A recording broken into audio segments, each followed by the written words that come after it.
Hello dear students, welcome back to my channel physics SPC. Moving charges and magnetism का एक question.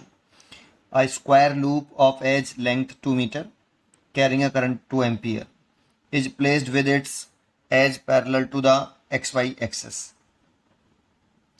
A magnetic field is passing through the xy plane and expressed as b vector b naught 1 plus 4x k cap, whereas b naught 5t. The net magnetic force experienced by the loop is Newton. ठीक है, solution. सबसे पहले एक figure बनाते हैं। एक तो बना लेते हैं हम एक्स एक्सेस और एक बना लेते हैं हम वाई एक्सेस। एक स्क्वायर लूप बनाना है जिसकी लेंथ 2 मीटर हो, carrying current 2 ampere, is placed with edge parallel to the X Y axis. तो एक हमने स्क्वायर लूप बना लिया है ऐसे, और देखो इनकी जो एजेस हैं वो पैरेलल हैं एक्स वाई एक्सेस के। ठीक है, और इसकी साइड दे रखी है इसमें 2 मीटर। ये वाली साइड हमें 2 मीटर दे रखी है, ये भी 2 मीटर है, यहाँ लिख देता हूँ, ये भी 2 मीटर है। और करंट की डायरेक्शन दे रखी नहीं है तो कुछ भी मान लो, जैसे मैं मान लेता हूँ ऐसे। ठीक है ना, आप उल्टा भी मान सकते हो, उससे कोई फर्क नहीं पड़ेगा। आई बराबर दे रखा है 2 एम्पियर। ठीक है, जो मैग्नेटिक फील्ड है passing through the X Y plane and express B vector, तो बी वेक्टर दे रखा है हमें बी नॉट 1 प्लस 4x के कैप। तो जो मैग्नीट्यूड हो गया बी वेक्टर का बी नॉट 1 प्लस 4x हो गया, इतना मैग्नीट्यूड है। और ये बी एक्स डिपेंडेंट है, मतलब एक्स की वैल्यू के साथ बी की वैल्यू चेंज होती है। यहाँ के कैप बता रहा है बी वेक्टर की डायरेक्शन को, और के कैप होता है अलोंग जेड एक्सेस। तो अलोंग जेड एक्सेस कुछ इस तरह से बेटा, यहाँ पे जेड एक्सेस ऐसे है। इसीलिए जो मैग्नेटिक फील्ड है वो तो पक्का है कि मैग्नेटिक फील्ड प्लेन के परपेंडिकुलर अपवर्ड डायरेक्शन में है। ठीक है, सब जगह पर डायरेक्शन तो ऊपर की तरफ ही है, प्लेन के परपेंडिकुलर ऐसे, जेड एक्सेस के अलोंग है ऐसे। चलिए ठीक है, ये मैग्नेटिक फील्ड रखा है, लेकिन यहाँ पे नाम दे दें ए बी सी और D. The net magnetic force experience by the loop is in newton में। तो देखो मैग्नेटिक फोर्स का फॉर्मूला होता है F equal to current L vector cross B vector, ये एफ वेक्टर। इस एफ वेक्टर की डायरेक्शन वही होगी जो एल क्रॉस बी की है, और मैग्नीट्यूड लिखें तो I L B sine theta. यहाँ पे थीटा एल वेक्टर और बी वेक्टर के बिटवीन एंगल होता है। तो सबसे पहले हमें मैग्नेटिक फील्ड ही निकालना पड़ेगा। अगर हम जैसे जो A B C D, C D wire में फोर्स निकालना चाहते हैं तो सी डी वायर के लिए कितना मैग्नेटिक फील्ड होगा, क्योंकि मैग्नेटिक फील्ड हर जगह पर अलग अलग है। और नेट मैग्नेटिक फोर्स जीरो नहीं होगा, क्योंकि यहाँ पे जो मैग्नेटिक फील्ड है वो नॉन यूनिफॉर्म है, यहाँ अलग है यहाँ अलग है, इस जगह पूरे पर अलग अलग है। अगर यूनिफॉर्म मैग्नेटिक फील्ड होता और क्लोज लूप होता तो नेट मैग्नेटिक फोर्स जीरो हो जाता, जबकि यहाँ पे मैग्नेटिक फील्ड यूनिफॉर्म नहीं है।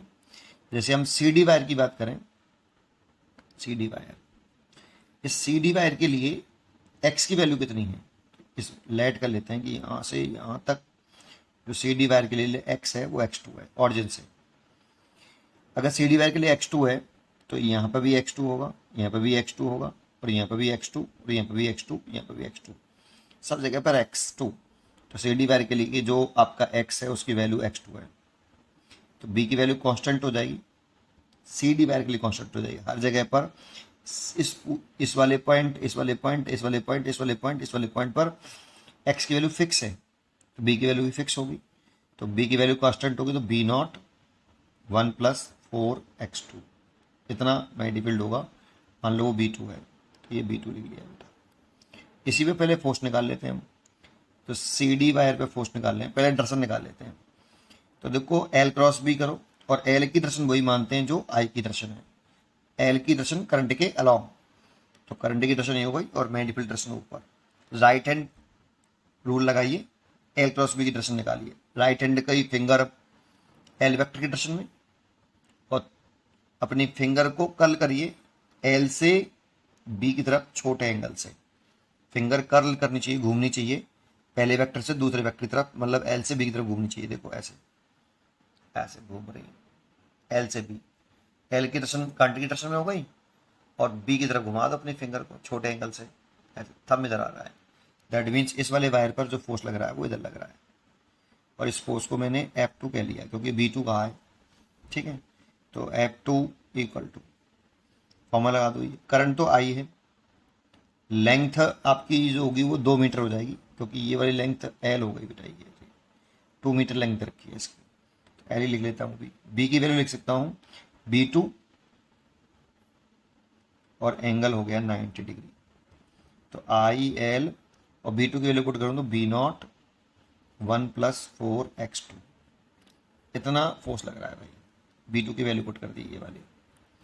ऐसे ही अगर हम AB वायर पे बात करें, तो AB वायर के लिए अगर हम कहें तो x की वैल्यू कितनी है, तो लेट कर लेते हैं कि यहाँ से यहाँ तक ये डिस्टेंस x1 है ऑरिजिन से। तो देखो इस वाले वायर के एवरी पॉइंट पर जो x की वैल्यू है, ये x1 x1 x1 x1 x1 x1, तो x इसका फिक्स है बेटा, कांस्टेंट है इसका, x बराबर x1 एवरी पूरे वायर पर AB पर। इसीलिए जो मैग्नेटिक फील्ड होगा वो इस वायर के लिए कांस्टेंट होगा, इस वाले वायर के लिए अलग है, इस वाले वायर के लिए अलग है, लेकिन इस वायर के लिए कांस्टेंट होगा। कितना पुट कर दें, अगर x की वैल्यू यहाँ पे पुट कर दें तो B1 B0 1 + 4x1 होगा, इतना मैग्नेटिक फील्ड होगा। सिमिलरली आप इस पर भी फोर्स निकाल लो AB वायर पर, तो F1 लिख लेता हूँ।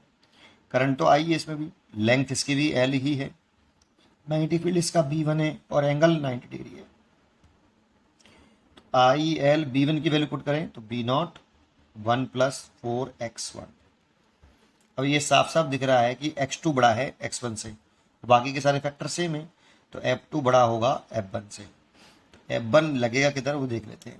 L क्रॉस भी करो, राइट हैंड की फिंगर को L वेक्टर की डायरेक्शन में, दैट मीन्स करंट की डायरेक्शन में, और मैग्नेटिक फील्ड ऊपरी तरफ है, इसीलिए अपनी फिंगर को आप ऊपरी तरफ घुमाएंगे ऐसे, L से B की तरफ घुमाना होता है अपनी फिंगर को।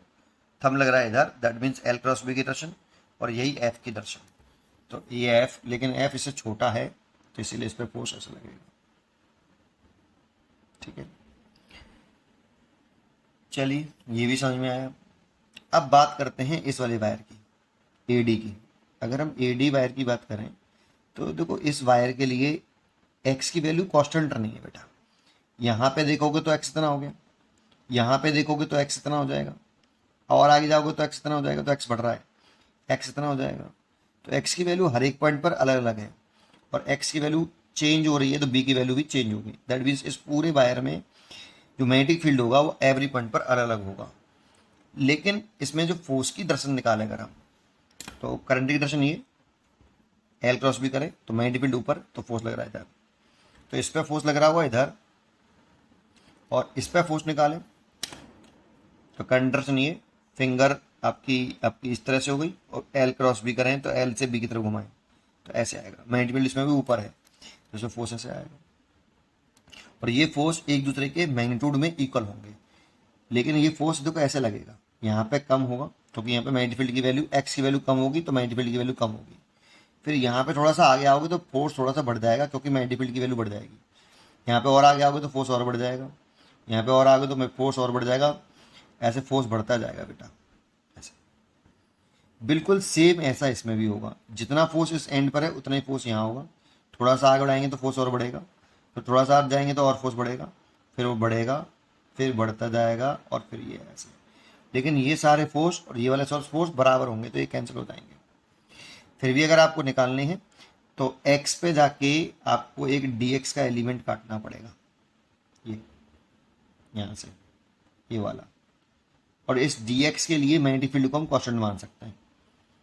तो x पे जाके dx का एक एलिमेंट काटो, फिर उस dx लेंथ पर फोर्स निकालो, dx लेंथ पर फोर्स निकालो, और फोर्स निकाल के उसका इंटीग्रेशन करो, तो फिर total magnetic force, total force निकल आएगा इस वाले वायर पर। जरूरत नहीं है वैसे, कैंसिल हो गया, नेट जीरो, इन दोनों का नेट जीरो होने वाला है, क्योंकि जितना मैग्नेटिक फील्ड यहाँ है उतना ही मैग्नेटिक फील्ड यहाँ है, जितना मैग्नेटिक फील्ड यहाँ है उतना ही मैग्नेटिक फील्ड यहाँ है, सेम है, सेम फोर्स आएंगे, एक दूसरे को कैंसिल कर देंगे। लेकिन यहाँ पे ऐसा नहीं था, यहाँ पे मैग्नेटिक फील्ड और यहाँ पे मैग्नेटिक फील्ड अलग अलग कैंसिल नहीं होने वाले। चलिए यही दो पेयर बचेंगे फोर्स के, तो नेट मैग्नेटिक फोर्स लिखें F नेट पूरे लूप पर। तो ये F2 बड़ा है F1 से, तो F2 माइनस F1, और डायरेक्शन अपोजिट है इसीलिए सब्ट्रैक्ट कर रहे हैं। तो F2 की वैल्यू पुट कर दें, तो देखो F2 की वैल्यू ये है और ये F1 की है, कॉमन ले लेंगे तो IL B0 कॉमन आ गया पूरे में, तो 1 + 4x2 - 1 - 4x1, 1 से 1 कैंसिल हो गया, 4 और कॉमन आ गया, 4IL_B0 और x2 माइनस x1। अब जरा सोच के देखिए, ये पूरा x2 है और ये x1 है, तो x2 में से x1 घटाएंगे तो ये लेंथ आ जाएगी इसकी 2 मीटर। तो इसकी वैल्यू हमारे पास 2 मीटर है, तो सबकी वैल्यू पुट करनी है। आई की वैल्यू कितनी है, 2 एम्पियर।